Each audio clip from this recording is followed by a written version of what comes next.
Hello and welcome to the physics channel. आज का ये वीडियो हमारा लास्ट वीडियो होने जा रहा है on rotational mechanics. We have already covered a lot of videos on rotational mechanics पे बहुत सारे वीडियोस हम कर चुके हैं। मेरे ख्याल से ये शायद 25वां वीडियो है। वीडियो में हम एक बहुत डिफरेंट प्रॉब्लम डिस्कस करेंगे। इस प्रॉब्लम में जो सिस्टम हम डिस्कस करेंगे इसका मोमेंट ऑफ इनर्शिया वेरिएबल है, और वेरिएबल मोमेंट ऑफ इनर्शिया होने से ये प्रॉब्लम बहुत ही इंटरेस्टिंग बन जाती है। एक बहुत पुराने जेईई पेपर की प्रॉब्लम है, अर्ली 1990s के ज़माने से, और ये प्रॉब्लम करने में आपको बहुत कुछ इंटरेस्टिंग और नया सीखने को मिलेगा। तो let me read it out. एक यूनिफॉर्म रॉड है जिसका मास m है और लेंथ l है। रॉड AB है, A और B पॉइंट्स के बीच में ये रॉड है। पॉइंट O पे ये हिंज्ड है, और ये जो फिगर का प्लेन है ये एक वर्टिकल प्लेन है। इस वर्टिकल प्लेन में रॉड की रोटेशन परमिटेड है। इस रॉड को रोटेशन अलाउड है इस वर्टिकल प्लेन के अंदर। इसके अलावा ये रॉड की लेंथ L दी गई है, मास M दिया गया है, और एक इंसेक्ट जिसका मास भी रॉड के मास के बराबर है M, वो इंसेक्ट जो है इस रॉड के ऊपर आके गिरता है, और गिरते वक्त जैसे ही रॉड से स्ट्राइक करता है उस समय इसकी जो स्पीड है वो v गिवन है। Speed of the insect when it strikes the rod, that speed is v। और ये इंसेक्ट जहां गिरता है पॉइंट C के ऊपर, वहां उस पॉइंट C का डिस्टेंस जो है पॉइंट O से L/4 है। जैसा मैंने बताया, ये रॉड वर्टिकल प्लेन में, जो ये फिगर का प्लेन है, इस प्लेन में रोटेट कर सकती है और फ्रीली रोटेट कर सकती है, कोई फ्रिक्शन नहीं है। अब इसके बाद ये जो इंसेक्ट है ये पॉइंट C पे चिपक जाता है, और फिर ये रॉड वर्टिकल प्लेन में घूमना शुरू कर देती है। इंटरेस्टिंग बात इस प्रॉब्लम में ये है कि ये इंसेक्ट जो है इसको एंगुलर एक्सेलरेशन से कुछ एलर्जी है, और इस वजह से ये इंसेक्ट क्या करता है, ये C से B की तरफ चलना शुरू कर देता है कुछ ऐसे ढंग से कि एंगुलर एक्सेलरेशन जीरो रहे। एंगुलर एक्सेलरेशन को जीरो मेंटेन करते हुए ये इंसेक्ट चलता है। तो जब ये रॉड वर्टिकल हो जाती है उस समय इंसेक्ट पॉइंट B पे पहुंच जाता है। तो ये इस प्रॉब्लम का डिस्क्रिप्शन है। आई होप आप ये प्रॉब्लम समझ गए हो। तो अब देखते हैं कि इसे सॉल्व कैसे किया जाए। तो देखो, सबसे पहले तो हमने ये देख ही लिया कि रॉड के ऊपर इंसेक्ट v वेलोसिटी से गिर रहा है, और तो आप नोटिस करेंगे कि हिंज जहां पर है पॉइंट O, उस पॉइंट O के ऊपर एक इंपल्सिव फोर्स F ऊपर की तरफ लग जाएगी। पर ये एक्सटर्नल फोर्स के होते हुए भी हिंज वाले पॉइंट के अबाउट एंगुलर मोमेंटम कंजर्व्ड रहेगा। वो इसलिए क्योंकि हिंज वाला जो पॉइंट है O, उस पॉइंट के अबाउट इस F फोर्स की तो टॉर्क रहेगी नहीं। तो ये जो F फोर्स है इसकी हिंज वाले पॉइंट के अबाउट कोई टॉर्क नहीं है, इसलिए पॉइंट O के अबाउट एंगुलर मोमेंटम कंजर्व्ड है। तो ये एंगुलर मोमेंटम क्योंकि कंजर्व्ड है, एंगुलर मोमेंटम कंजर्वेशन की हम इक्वेशन लिख लेते हैं पॉइंट O के अबाउट। और किसी पॉइंट के अबाउट एंगुलर मोमेंटम कंजर्वेशन की इक्वेशन नहीं लिखी जा सकती, क्योंकि और किसी पॉइंट के अबाउट इस F फोर्स की टॉर्क जीरो नहीं आएगी। और ये टॉर्क, ये फोर्स जो है इंपल्सिव फोर्स है, ये बहुत थोड़े से इस टाइम में भी एंगुलर मोमेंटम को बदल सकती है। तो पॉइंट O ही एक ऐसा पॉइंट है जिसके अबाउट एंगुलर मोमेंटम कंजर्वेशन की इक्वेशन लिखी जा सकती है। हम ये इक्वेशन लिख लेते हैं। अब पॉइंट O के about initial angular momentum, insect के स्ट्राइक करने से पहले वाला जो इनिशियल एंगुलर मोमेंटम है वो है linear momentum mv into L/4। ये एंगुलर मोमेंटम कैलकुलेट करना हम बचपन में ही सीख चुके हैं। पॉइंट मास है, पॉइंट O के अबाउट m मास का angular momentum mv linear momentum into perpendicular distance of line of motion from this point O। O perpendicular distance कितना है, l/4 है। तो ये इनिशियल एंगुलर मोमेंटम है कॉलिजन से जस्ट पहले का। कॉलिजन के बाद का एंगुलर मोमेंटम कितना हो जाएगा? कॉलिजन के बाद ये एंगुलर मोमेंटम आई ओमेगा से कैलकुलेट कर लेंगे, क्योंकि पॉइंट ओ जो है फिक्स्ड एक्सिस ऑफ रोटेशन है। फिक्स्ड एक्सिस ऑफ रोटेशन के अबाउट एंगुलर मोमेंटम क्या आता है? आई ओमेगा। आई कितना है? रॉड का ml²/12 और इंसेक्ट का m इंटू l/4 का स्क्वायर, तो वो हो गया ml²/16। तो टोटल मोमेंट ऑफ इनर्शिया जो आता है ये आ जाता है ml²/12 प्लस ml²/16। तो ये एंगुलर मोमेंटम आएगा आई ओमेगा। आई आपको मैंने अभी समझाई दिया। तो इस इक्वेशन से जो ओमेगा हमें मिला है ये आ जाता है 12v/7l। That's your omega, right? तो ओमेगा आपको मिल गया। ओमेगा कैलकुलेट कर लेने के बाद अब देखिए नेक्स्ट आप क्या करेंगे। आपको ये बताया गया है इंसेक्ट है, ये सी से पॉइंट सी से पॉइंट बी की तरफ ऐसे ढंग से चलना शुरू कर देता है कि एंगुलर वेलोसिटी कांस्टेंट रहे, एंगुलर एक्सेलरेशन हो जाए 0। तो एंगुलर एक्सेलरेशन को 0 मेंटेन करने के लिए इंसेक्ट पॉइंट सी से पॉइंट बी की तरफ चलना शुरू कर देता है। तो ये कैसे संभव है? अब क्योंकि आप देख सकते हो ये जो अगला आपके पास डायग्राम बना हुआ है, फ्री बॉडी डायग्राम आप देख रहे हो, इसमें इंसेक्ट के ऊपर mg फोर्स लग रही है और उस mg फोर्स की पॉइंट O के अबाउट टॉर्क है, point O being the fixed axis of rotation वाला पॉइंट। तो हिंज वाले पॉइंट के अबाउट इंसेक्ट के वेट की टॉर्क लग रही है। तो टॉर्क होने के बाद भी एंगुलर एक्सेलरेशन 0 रह जाए, ये कैसे संभव है? ये हम समझते हैं। देखो यहाँ क्या है कि टॉर्क जो आ रही है पॉइंट O के अबाउट वो है mgx cos थीटा। mg की लाइन ऑफ एक्शन का डिस्टेंस पॉइंट O से इस फिगर में दिखाया ही हुआ है, x cos थीटा आता है, आप देख सकते हो इसको।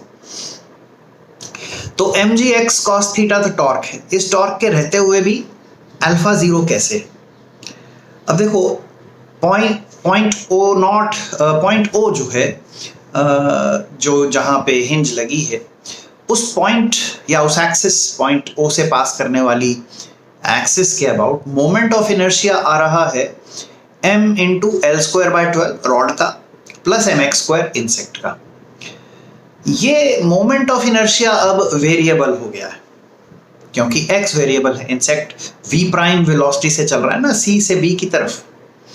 तो इंसेक्ट जो है v प्राइम वेलोसिटी से पॉइंट C से पॉइंट B की तरफ चल रहा है और I नॉट जो मोमेंट ऑफ इनर्शिया है पॉइंट O के अबाउट ये आ रहा है ml²/12 प्लस x²।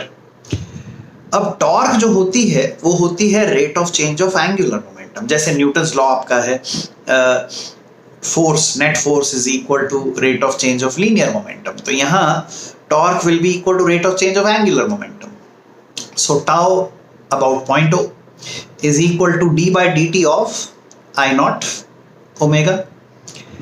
यहाँ ओमेगा कांस्टेंट जरूर है लेकिन यहाँ पर आपका I वेरिएबल है। तो अब क्या किया जाएगा कि ये इक्वेशन हम जब लिखते हैं mgx cos theta is equal to d by dt of I omega. I की वैल्यू आप पहले से ही जान रहे हो। अब तो mgx cos theta is equal to d by dt of I omega. इसमें ओमेगा जो है ये बाहर आ जाता है बीइंग कांस्टेंट। अब डिफरेंशिएशन किसका होगा? I का। I है ml²/12 प्लस x²। इसका derivative with respect to time आप निकाल रहे हो। तो ये जो derivative with respect to time आएगा ये आप देख सकते हो, ये आ जाएगा 2m into x into dx/dt। l² तो l²/12 वो तो कांस्टेंट है, उसका डेरिवेटिव 0 आ गया और x² का डेरिवेटिव आया 2x into dx/dt, chain rule. तो 2x into dx by dt उसका डेरिवेटिव मोमेंट ऑफ इनर्शिया का हुआ, तो omega into 2mx dx by dt equation के राइट हैंड साइड पे आ गया। लेफ्ट हैंड साइड पे mgx cos थीटा है। यहां से आपको ये dx by dt मिल जाएगा जो कि आपकी ये v प्राइम वेलोसिटी है, राइट। तो ये v प्राइम आपको मिल गया g by 2 omega cos theta. v prime is equal to g by 2 omega into cos theta. और फिर अगली कैलकुलेशन जो है अब इसी से कंटिन्यू हो जाएगी। dx by dt यानी v प्राइम ये g by 2 omega into cos omega t आ जाएगा। वो कैसे? अब देखो, रॉड अगर ओमेगा कांस्टेंट एंगुलर वेलोसिटी से घूम रही है तो रॉड का थीटा एंगल जो t टाइम में आएगा वो ओमेगा इंटू टी रहेगा। तो dx by dt जो है ये अभी हमने कैलकुलेट किया ही है, g by 2 omega into cos theta. इसमें थीटा की जगह क्या आ जाएगा? थीटा की जगह ओमेगा टी आ जाएगा। अब dt को हम इक्वेशन के दूसरे तरफ उठा कर ले जाते हैं तो dx आता है g by 2 omega into integral of cos omega T dt। ये दोनों तरफ जब इंटीग्रेट करेंगे, लेफ्ट साइड पे इंटीग्रेट कर रहे हैं dx के लिए, dx को इंटीग्रेट करोगे, x की लिमिट्स क्या है? l/4 से लेके l/2 तक। पॉइंट C से B तक ये इंसेक्ट चल रहा है, राइट। तो x की इनिशियल वैल्यू l/4 है, फाइनल वैल्यू l/2 है। और राइट हैंड साइड पे देखिए, ये आपको क्वेश्चन अगर आप याद करो तो क्वेश्चन में बताया गया था कि इंसेक्ट जब C से B की तरफ चलना शुरू करता है और रॉड कांस्टेंट एंगुलर वेलोसिटी से घूमती है, जब रॉड वर्टिकल हो जाती है तब इंसेक्ट पॉइंट B पे पहुंच जाएगा, रॉड के एंड पे पहुंच जाएगा। ये आपको क्वेश्चन में बताया गया है। राइट हैंड साइड पे जो लिमिट्स हैं टाइम की, टाइम के रिस्पेक्ट में इंटीग्रेशन होगी। cos ओमेगा टी dt को आप इंटीग्रेट कर रहे हो तो टाइम की लिमिट्स क्या होंगी? 0 से लेकर के अप टू दैट टाइम जितने टाइम में रॉड की रोटेशन π/2 एंगल हो जाए। अब π/2 रोटेट करने में कितना टाइम लगेगा? π/2 को ओमेगा से डिवाइड कर लो तो π/2 ओमेगा, राइट।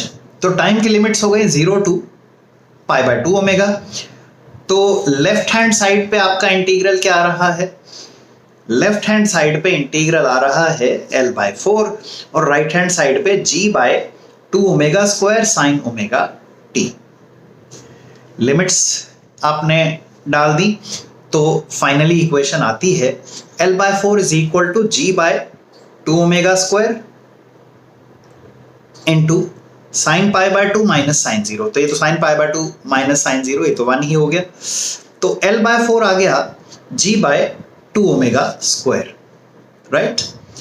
अब l/2 g by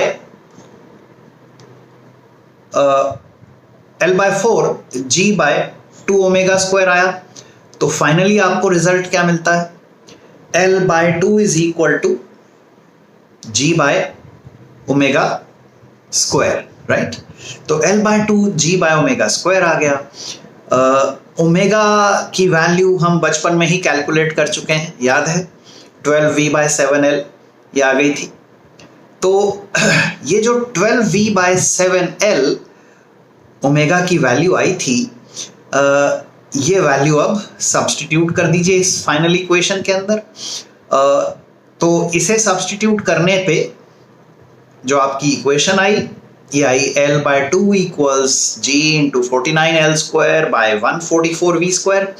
और यहाँ से हमने v के लिए सॉल्व किया तो v आया 7/12 into under root of 2gl। तो ये एक बेहद इंटरेस्टिंग प्रॉब्लम हमने सॉल्व की। ये 1990s के ज़माने के जेई पेपर में से है और इस पर्टिकुलर प्रॉब्लम में हमने मोमेंट ऑफ इनर्शिया को चेंज होते देखा। So this video ends here. Thank you for watching and also for supporting this channel. Please keep supporting this channel, keep engaging with the videos, like, share and subscribe. and share these videos amongst your friends. Keeps me encouraged to do more work. Thank you so much. Have fun. We'll be back with more videos very soon.